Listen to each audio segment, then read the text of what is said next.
Erin was in trouble. She had no money, no job, no husband, and 3 young children. Life is difficult when you are a single mother. But Erin loved her young family, and she wanted to make their lives happy and comfortable. Day after day, she read the local newspapers and called for jobs.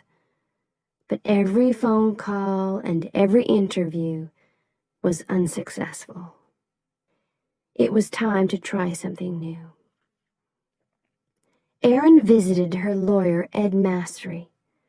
"I'm smart, I'm hardworking, and I'll do anything," she told him. "Please give me a job." It was a strange way to find a job, but Erin did what she had to do. She wanted to be a good person and a good mother. Erin was not like the other office workers. She did not always speak politely. She did not wear dark suits, and she gave her opinions fearlessly.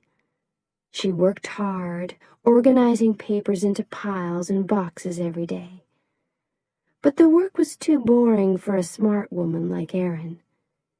Soon she started reading some of the letters in lawyers' papers to make her days more interesting. Erin was a careful worker, and she wanted to do her job well. One day she found some people's health papers in the same box as their house papers. This was unusual. "Why are these together?" she thought. "Maybe there's a mistake." She started looking at the big box of papers 1 page at a time. It seemed that a large electricity company, Pacific Gas and Electric Company, PG&E, wanted to buy hundreds of houses in the small town of Hinckley, close to their electricity station. But why?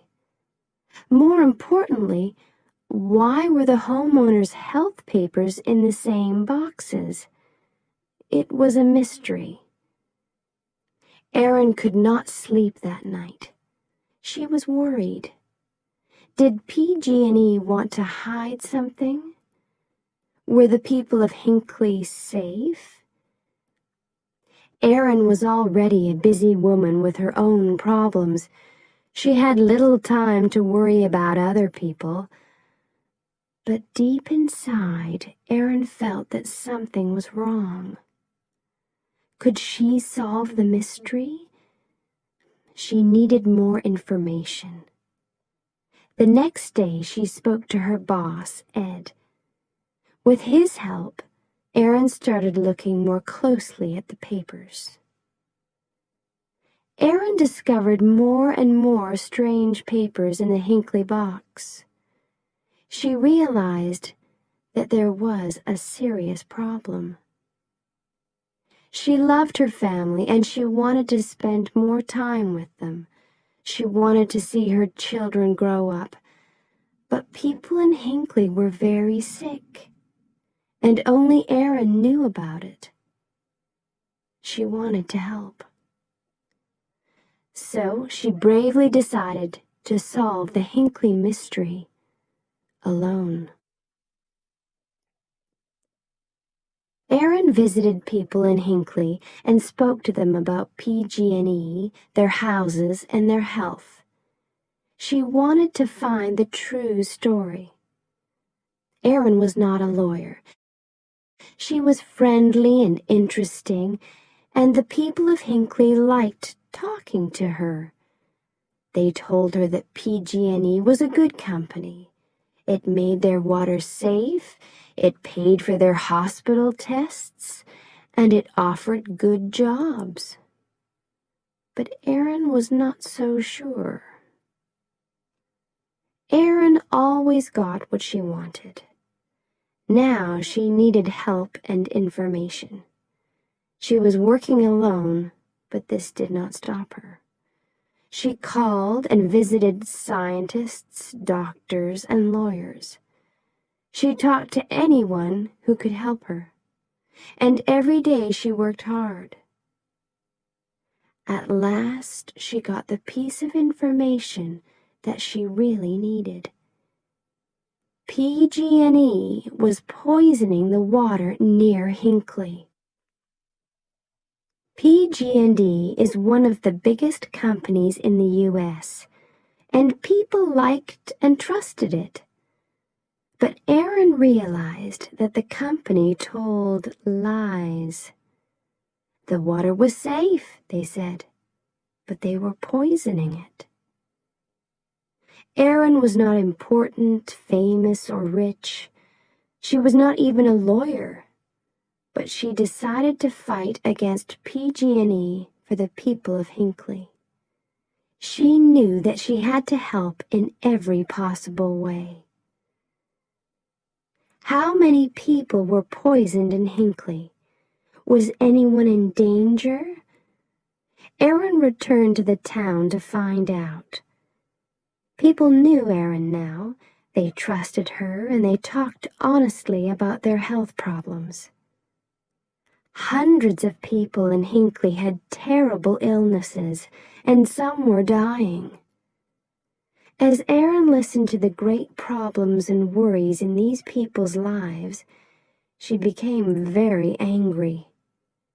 PG&E knew that it was killing people. It was expensive to clean the water from its electricity station, so the dirty water ran into Hinckley's river and drinking water. Now the company wanted to buy the houses and keep the secret. It was not worried about the people who became sick. It was worried about possible payments to those people. Money was a big problem for Ed Massery, too, at this time. Aaron's work was important. He knew that. But lawyers only get paid when they win.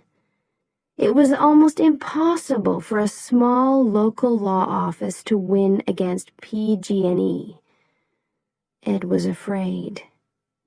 But he was a brave man, too. He trusted Aaron, and Aaron's courage and hard work carried them through the most difficult times. From start to finish, Aaron's work for the people of Hinckley took more than 5 years. During that long and difficult time, Aaron and Ed made a great team. As Aaron talked to different Hinckley people, her name and face became famous in the town. She had to be careful, though. She did not want PG&E to know about her work. As more people told their stories, Aaron got the necessary information. She worked longer and longer hours. She still had a family to look after, too. Her body and mind were tired, but she knew that quick action was important. Finally, it was time to fight PG&E. Aaron and Ed sent 634 notices for lawsuits from their small office to the large, expensive offices of PG&E. It was brave, but was it crazy? PG&E was a dangerous enemy. Was this the end for Ed's company? When PG&E received the notices for the lawsuits, its lawyers immediately realized the danger. The sick people of Hinckley wanted a lot of money from the company. More lawyers were brought in on both sides. The lawsuits were too big for Aaron and Ed alone. But Aaron continued to work on them. The Hinckley people were her friends now. She truly loved them, and she knew more about their lives and problems than anyone. So Aaron, Ed, and the lawyers from other companies worked together to do their best for the people of Hinckley. After months of hard work, important lawyers in expensive clothes filled a small courtroom. PG&E bosses sat quietly in their chairs, trying not to look worried. Erin was nervous and excited. She thought about her friends in Hinckley, and she remembered the long years behind her. As the judge spoke his final words, she listened silently. PG&E had to pay $333 million to the people of Hinckley. It was the largest amount of money for this type of lawsuit in the history of the United States. This also gave hope to other ordinary people and small law offices. And when PG&E stopped poisoning the water at Hinckley, hundreds of people's lives were saved. After their fight against PG&E, Erin and Ed had enough money to stop working forever. But today, Erin is still working for Ed's office. She is not a lawyer. She always liked to do things her own way, and she has not changed. But her health, her family, and the people of Hinckley are more important.